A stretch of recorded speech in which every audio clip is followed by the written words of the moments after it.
Dahil araw nga po pala ng linggo, heto nga po ako mag-uumpisa na po dito naglalaba. Habang ako po ay naglalaba dito ay nag-a-assist po ako ng mga sulok-sulok po muna dito sa CR. Dahil natapos na po ako dito sa paglalaba ay sayang naman po itong aking pinaggamitan ng sabon. Kaya pinag-a-assist ko na po dito sa sulok-sulok po sa CR. Habang naglilinis nga po pala ako dito ng comfort room, heto nga po, ang dami ko na nga pong iniisip dito. Siguro ganito magtrabaho sa ibang bansa kung paano magkudkod. Ay naku, ako naman po pala ay nag-practice lang naman dito. Hindi naman po ako mag-iibang bansa, dito lang muna po ako sa Pinas. At syempre sa Pinas pa rin yung pinakamagandang place at kung saan sa ka pwedeng pumunta, makikapit bahay. Ala ahoy, ibang bansa agad, dito na lang po muna ako, mag-a-assist na lang at marami naman po akong ginagawa ngayong linggo. Hindi nga po ako makaisip gumala dito, Diyos ko por santo. Unahin ko muna itong aking mga gawain dito sa boarding house. Tulad ng maglaba ng aking mga damit, ay nako, isang lingguhan nga po pala ako maglaba. Hindi nga po pala ako pwede maglaba gawa ng magdamag po o maghapon po kung mangangalay po ang aking mga hita. Ay naku po, ayoko po magkabalikos po na yan. Napakapangit po ang tingnan sa hita, parang matanda na. Ay, sorry po sa mga matatamaan po diyan. Ay sinusunod ko nga lang po pala yung mga payo ng aking ina noong mga panahon. Pagpagod daw ay bawal daw po magbasa ng hita at magkakaugat at mapapasma. Kaya hindi masama po ang sumunod sa mga sinasabi ng mga matatanda. Dahil nag-iingat nga lang po ako sa akin sarili, mahirap po kaya magkasakit po at malayo sa pamilya. Wala pong mag-aalaga at ito nga po't nagkakaedad na nga at iniisip ko na nga lang po dito ay mag-ingat na lang po sa akin sarili. At buti na nga lang po ngayong araw na to ay wala man lang nakaisip sa akin magyaya lamang. Ay wala naman po talagang magyayaya sa akin. Eto nga po, gusto ko na nga po sana ditong matulog. Ay siya, unahin ang tulog at hindi matatapos ang mga gawaing ito. Isang katutak ang labahan. Buti na nga lang po ay masipag ako maglaba. Yan naman po talaga ang hilig ko nung mga panahon. Ang paborito ko pong gawain sa bahay. Huwag mo lang ako paghugasin ng plato pero no choice. Ako lang naman talaga ang solong babae nung mga panahon. Pero buti na nga lang po yung mga kapatid kong lalaki ay maalam din po sa gawaing bahay. Hindi lang naman po akong gumagawa. May tagahugas man po talaga sa amin, may nagluluto. Pero pa rin ang pinaka-the best na masipag po sa amin ay ang aking ina na si Anita Himor. Pero sa loob nga po dito ng CR, pinaka-hate ko po ang magtambay. Kaso nakakatambay nga lang po ako dito gawa ng aking mga labahin. Ang pagligo ko nga po dito sa loob ng CR ay hindi tumatagal ang isang oras at ako'y naiinip nga po dito.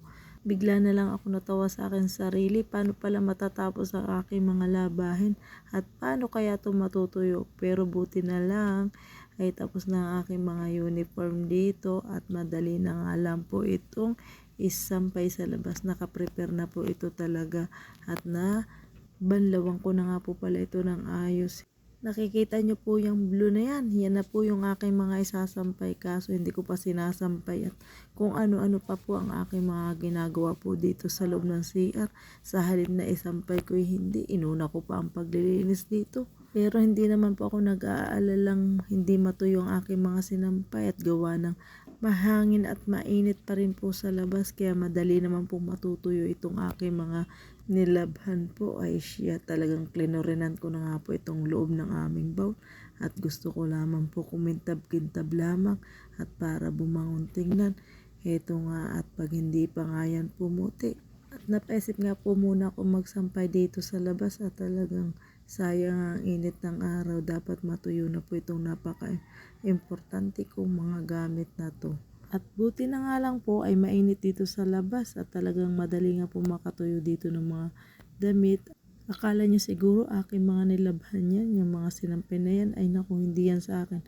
Sa aking mga kasama yan dito sa boarding house. Ang maganda nga lang po dito sa labas ng aming boarding house, pwede ka magtambay, magpahangin. Saka hindi naman ako naiinip dito kahit ako'y nasa loob lang ng bahay. Kaya nga po ako dito nagtagal po dito sa boarding house. Hindi nga po pala dito bumabaha kahit po dito'y bumabagyo. At buti na nga lang po dito sa aking pagsasampay ay hindi naman to basta nalalaglag. Sabit lang po ako ng sabit dito at gawa ng itong sampayan po namin. May harang-harang nga po pala ito ng mga hanger kaya hindi ito basta-basta malalaglag. Heto nga't hindi naman po ako talaga naiinip dito sa boarding house at sanay na nga po ako dito tumira. Paano ka nga naman dito maiinip? Pwede ka naman dito magsumayaw, pwede ka naman dito mag-video, gumawa ng content. Tapos nandito naman yung aking kapitbahay na si Riel Lazado at si Aaron. Dito nga sa mag-asawang ito, dito nga ako nakikinood ng TV. Tapos todo pa nga kami dito kwentuhan basta hindi busy at walang mga trabaho. Bukod nga dyan ay may dalawa naman akong kasama dito sa boarding house. Si Arcega Rachel at si Mildred Cayetano. Saka kung tutuusin ay hindi naman ako mainipin tao. Basta yayain nyo lang ako gumala. Yung pupuntahan nga lang natin ay dapat magaganda ang view. Yung makakabidyo lamang ako at may enjoy ko lamang yung aking pupuntahan. Hindi naman yung sa sulok-sulok at naku po. Ay huwag naman tayo doon sa tago at talagang delikado diyan. Baka ano pang isipin ng mga nakakakita sa atin. Ay siya, ako'y napakasimple lang naman tao. Hindi naman po ako maarte. Kahit ano bagang kainin lang dyan, kahit mga gulay-gulay, ay ayos na nga po. Kung yayain nyo lamang ako mag-swimming ay basta dun sa lugar na tulad na may mga falls lamang at kagaganda ng mga view doon kahit pa tayo maglakad. Basta dito lang sa malapit. Ang alam ko nga po pala dito sa malapit sa Malbar ay meron kaso wala naman po nakakapagyaya. Wala naman talagang magyayaya sa akin. Sino kaya lamang ay mag-iisip na muna. Heto nga tapos na nga po akong magsampay dito ng mga damit. Kaso ang dami ko pang isasampay, hindi lang yan. Pagkabalik ko nga po dito sa loob ng CR ay naku malapit na palang mapuno itong aking pinupunong tubig. Kailangan nga po pala ako dito magpuno ng tubig at dahil sa tuwing magsi-CR po ay hindi na kailangan buksan ng gripo at para buhos na lang po ng buhos dito sa tubig. Akala nyo baga iilan lang ang aking isasampay. At madami-dami pa nga naman po ito. Iniipon ko nga po pala muna dito sa gilid bago ko po ilagay dun sa taas para isahang sabitan laang. Hindi na nga po pala ako dito gumagamit ng dryer kasi nga po ay mahangin at mainit na nga po dito sa labas. May konting silungan dito para hindi naman mabasa ng ulan kung sakaling umulan. Pero huwag naman sana at napakahirap din naman magpatuyo. Lalo na gamit ko itong mga pantalon na to sa trabaho ko. At bago pa naman nga ako dito makapagpino ng aking mga sinampay ay umaabot din ng 1 lingguhan. Ay ginawa na nga ang cabinet. Kung kailangan kukuha ng damit ay kukuha na nga lang sa sampayan. Kaya ang ginagamit ko nga po dito mga pantalon ay mga pang 1 lingguhan na. Hindi nga po pala ako nagpapantiliner gawa ng feeling ko ako'y magkakayuti. Ay kahirap naman po ng umihi na lang sa CR pag ako'y nakakasuot nito. Mananawat mauumay naman kayo sa aking kakakwento dito sa aking video. At kahit wala pa nga po pala ako ditong washing, buti na lang kayang-kaya ko pa rin po dito ang maglaba. At buti na nga lang po ay mabilis ako dito magkusot. At mga ilang araw pa nga lang ito ay tuyo na ito dahil nga sa sobrang init dito sa may terrace. Para na nga lang po dito nadiligan dahil ang mga tulo ng aking mga sinampay. Tanggal na rin po dito ang sobrang init ng panahon. Saka ang maganda nga po dito pag may sinampay ka ay harang na rin po sa mga init. Tapos na nga pala ang summer nun June pero ramdam ko pa rin ang sobrang init sa aking katawan.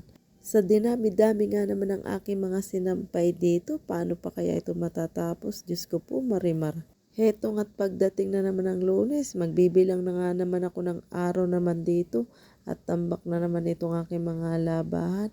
Ang hinihintay ko nga po pala dito ay ang magpanggabi ako dahil sa panggabi hindi naman po agad-agad ako naglalaba. Hinihintay ko muna po maglinggo ng gabi at dyan po ako nag-uumpisa. Minsan nga'y Lunes pa ng umaga ako naglalaba para lahat ng aking mga nilaban masaid-said na rin. Heto nga't pagpasok ko po sa boarding house ay puno na rin ang aking tubig na pinupuno sa planggana. Nagpapasalamat nga po pala ako dito sa nagbigay sa akin ng papaya at hinog na talaga napakasarap naman at nilagay ko nga pala ito sa loob ng ref. Mas lalang sumarap nga ito nung malamig na po siya. Kaya pagkatapos ko nga po pala dito kumain at ako'y napaisip na nga po dito sumayaw. Tara, samahan niyo po ako dito at para may kasama lamang po ako dito sumayaw. Ito nga po ay pampatanggal ko lang po ng inip, ng lungkot, kaya ako'y sumayaw na lang dito ng sumayaw. At pagkatapos ko nga po pala dito sumayaw, heto na naman po ako sa aking mga damit at talagang tambak lang naman ang aking mga tiklopin. Nagkataon na naman kami magkasama po kaming tatlo dito sa boarding house ng aking mga ka-boardmate.